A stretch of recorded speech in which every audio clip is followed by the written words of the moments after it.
In a small town called Bethlehem, over 2,000 years ago, there was born a child named Jesus.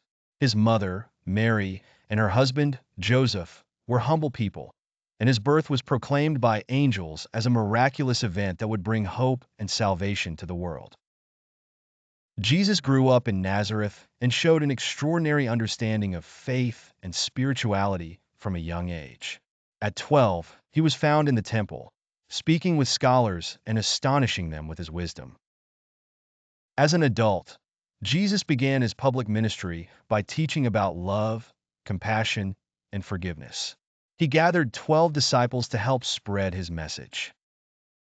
Jesus performed many miracles that demonstrated his divine nature, such as healing the sick, giving sight to the blind, and even raising the dead.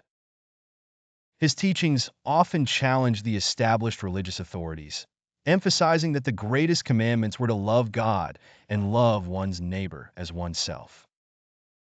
One of the most well-known parables he told was about the Good Samaritan, teaching that compassion should transcend social and ethnic boundaries. Despite his growing following, Jesus faced increasing opposition. The religious leaders saw him as a threat to their power and conspired to have him arrested. One of his own disciples, Judas Iscariot, betrayed him for 30 pieces of silver. Jesus was arrested and brought before the Roman governor, Pontius Pilate.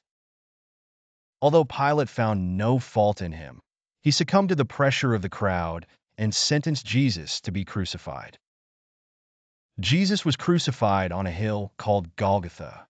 As he hung on the cross, he forgave those who persecuted him, saying, "Father, forgive them, for they know not what they do." After his death, his body was placed in a tomb. 3 days later, when some women went to the tomb, they found it empty. An angel told them that Jesus had risen from the dead. Jesus appeared to his disciples and many others before ascending to heaven, promising that he would be with them always. The story of Jesus is one of love, sacrifice, and redemption. It has inspired countless generations and remains central to the faith of millions around the world.